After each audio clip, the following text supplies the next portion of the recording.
はい、こんばんは、フェマルでございます。今回はアゾズ移動ってとこやってまいりました。こちら国道8号線の黒崎トンネル、現道はここなんですけども、ちょっと危ないんではい、足場に行きます。ここ見えるところにああいうトンネルがあるんですね。見えるかな。歩行 OK な道です。だけ怖い、めちゃくちゃ狭い道路でトラックがたくさん通って怖い。流れとするとこういう感じのとこです。でこの道沿い、ここ入ってきますけども、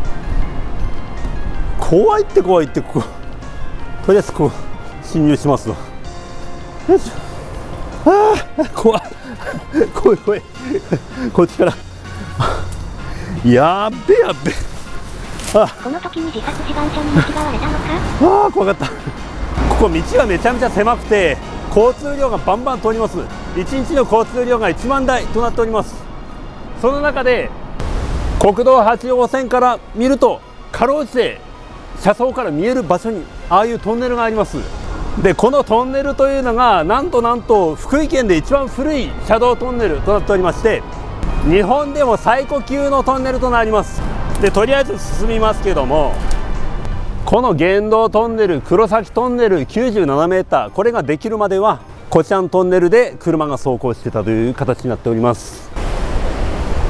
そして周りがこういう日本海、荒れた波かな今日は。そしてこういう急峻な崖、この辺りの旧国道8号線はこういった感じの地形となっております。その中でこのようなトンネルが今でも現存しておりますけども、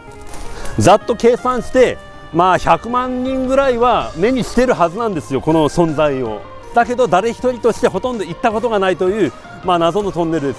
誰もが見ているこのトンネルを今から探索です。よろしくお願いします。実はこちらのトンネルはリメイク版となっております。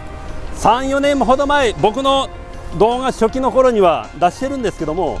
ちょっとだいぶ初期なんでもう目に触れてない方がいらっしゃると思うんで、リメイクで出させていただきました。そして藪がひどいのと、結構ここから際が見えないところに崖がありますんで、あまり右には寄らずに行きます。そしてあっさりと現れたように見えますけど、結構辛いです。はい、出てまいりました。はい、このトンネルが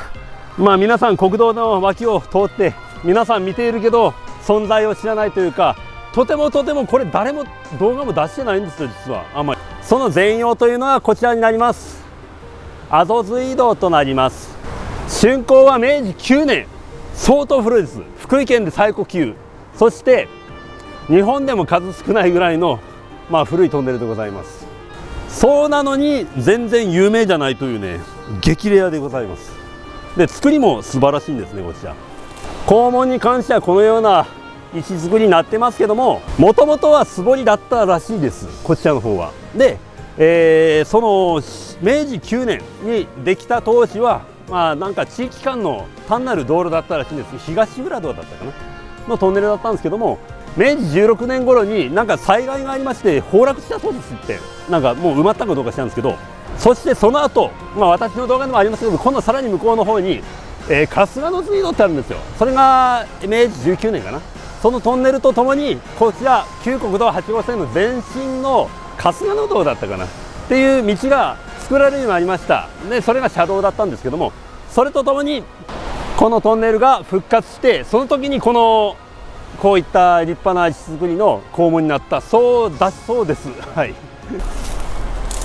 ちなみにこっちはもう急な崖ですね。もう道を作るようなところではございません。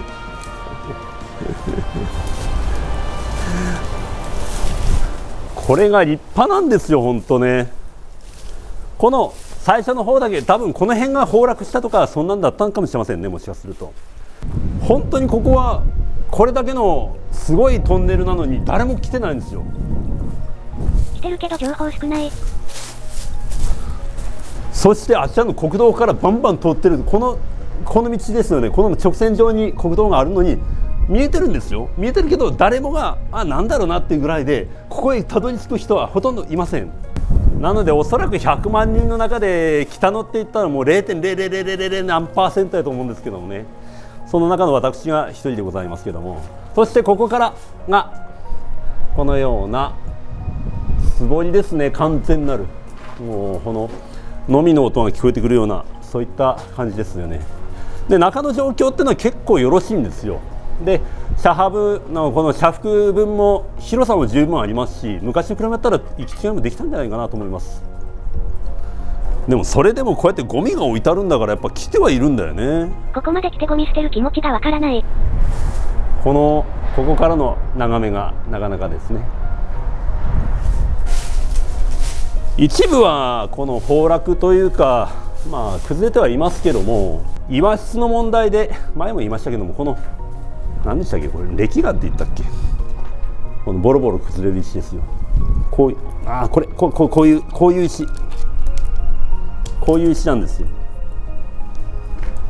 なので崩落というか剥がれ落ちてるぐらいなもんで、その著しいなんか崩落っていうのはないみたいですね、おそらく。一応こうやって赤ラインついてるとこ見ると一応調査は入ってるんですね。すごい。でここだけちょっと高くなってますのは、これは崩落したのかなこれはこの部分だけ高くなっております。これは岩が落ちてきて、これは剥がしたんかな。そしてまたこの高校に関してはこのような石組みで補強してるって感じですね。これがまあおそらく明治19年開通当時にその時のために作ったものじゃなかろうかと思います。はい、で振り返りまして、まあ、長さ的には短いんですけどもね、ただ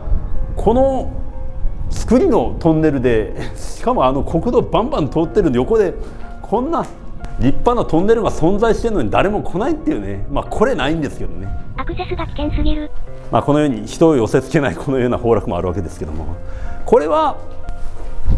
私4年ほど前に来た時もこれぐらいの量だったんで、あんまり変わってない気がしますね。4年前画像、右側と手前が埋まってきてる。登ってみますけども、登った先がまた雄大な日本海が現れるわけですけどももうめちゃめちゃ風が強いんですよ。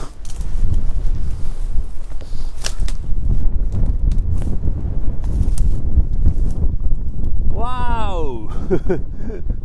あんまり変わってない気がしますね。前回来た時と比べてみるとそんなに変わってないですね。僕はなんか4年後ぐらいに来たらもうここ塞がってたらなとかっていう話をしてたんじゃないかなと思うんですけども、結局この先に続く春日野隧道へつながる道ではその一つの一部ではありますけども、その春日野隧道はめちゃめちゃ有名なんですけども、それにも最高級なトンネルなのに、こんな立派なトンネルなのに誰もね知らない。しかも目の前を国道バンバン走ってて誰もが見てるのに、なぜか誰もここに来ないというね面白いトンネルです。はい、まあ間近でこうやって前も言いましたけども、このような作りが目の前に見えるというね。前回もここ言ったけど、これを押したら多分ガラッと転がってくんじゃないかっていう気そうですからね。インディ・ジョーンズ並みになんかあるんじゃないかって言ってますけど、逆にこっち側からのアングルで歩いていますね。あえてライトはつけません。でも立派だよこれ、本当めちゃくちゃ。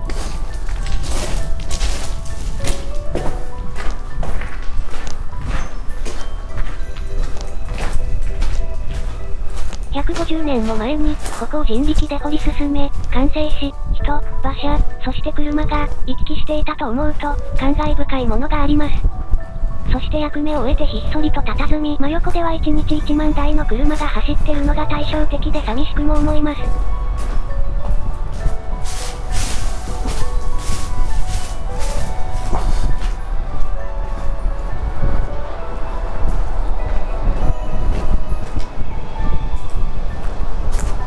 100年前の人たちは、どんな気持ちでこの景色を感じてたんでしょうね。はい、そういうことで出口でございますけども、この廃道から向かって国道を今眺めておりますけども、このように真正面バンバンとトラックが通ってまして、しかも目の前通ってるわけですから、ちらっとでもこれ見えるんですよね。だからこれで誰も来ないっていうのがまたすごいなっていうか、この辺のレアスポットで見えてて、そういう変態さん、僕みたいなその探索家の方なんかやったらこう見えてたらなんか来たくなくならないのかなって思うんですけど、まあ来てはいるんでしょうけども、あまりにもここは記事が少ないっていうレアスポット、しかも動画では少ないところでございます。それではあちらの方へ戻りますけど、ここから先が結構しんどいんですよ実は。はい、やぶこぎがで、周りだけ見ておきましょう。シチュエーション的にはこういう感じで、もう本当に切り立った崖のところをトンネルがぽっかり口開けてまして、ここですごい急斜面になってますけど、ここからえらい勢いでこの岩が落ちてきたんでしょうね、これねって感じですけど、まあ4年前と比べてそんなに変わってないんで、それ以降の落石はなかったんじゃないかなと思います。じゃあここから廃道探索でございます。まあ若干藪はだいぶ減ったかなというか、この秋口になりましたんでね、なので割とススキがボーボーと立ちふさがる感じじゃなくて垂れ下がって持てるんで、まだ助かってますけども、とはいえここが旧国道8号線だったわけでございます。まあでも至る所にこうやって落石崩壊の跡がありますんで、危険区域っちゃ危険区域ですよね。そして昔ここに小屋があったんですけど、なんか壊れましたね。これ何の小屋やったんやろねこれ。そして目の前に現国道8号線出てまいりましたけども、線形的にはロックセットがない頃、こう来てこう急なカーブを描いてこちらの山べたを迂回するようにトンネルを向かっていったんでしょうね。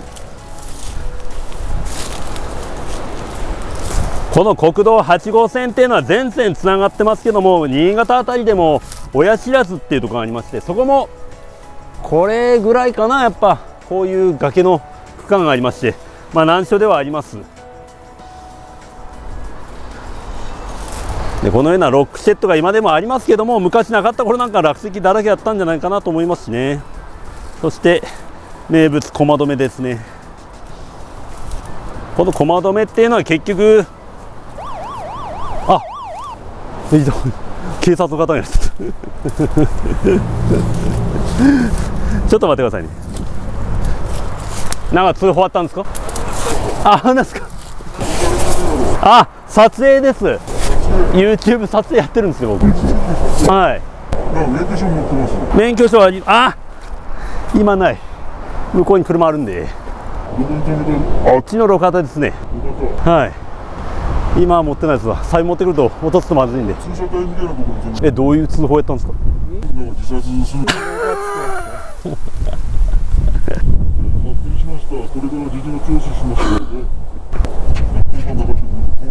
そうですね。ごめんなさいね、こんな遠いところまで。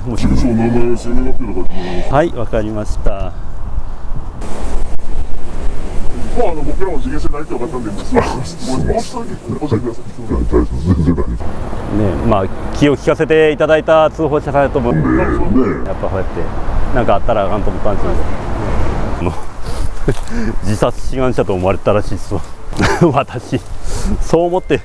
この作業着着てんだけどね。まあね、ありがたい話ですよ。こうやって気にかけてくれる人もいるわけですからね。すいません、急遽撮影止まっちゃって、ちょっと訳ありまして、私なんか通りすがりの人に自殺志願者に思われたらしくて、警察に通報が行ったんですって。でまあ方々もそういう通報入ったからにはやっぱ来ないといけないってわけで、まあ来たわけですけども、免許証をその時持ってなくて、結局車のところまで戻らなきゃいけないわけで、それでもう戻らされましたんですよ。ほんでまたそこからまたクロージングのためにここの狭い道を歩くのもまた危険なやつんで、それでもうこのまま終わります。まあ別にそこ入ったからっていうなんか音が全くなかったんで、それは誤解なきをお願いいたします。そしてこちらから見た状況、国道から見た状況ですけども、この左側に先ほど歩いていったアゾ水道があります。ここから入ってきました。で現在のこちら現道は、黒崎トンネルかなになります。ここを歩いてたんですけどもさっきもね、めちゃめちゃ狭くて危険でございます。そして反対側から見たアゾズイ道はここから見た感じですと直線上にございます。この赤いロックシェットの先ですね。この先にアゾズイ道、皆さんがここを見てるはずなんですけども、見てはいるけども行けていないというアゾズイ道でございました。ちょっとね横やりって言ったら申し訳ないけど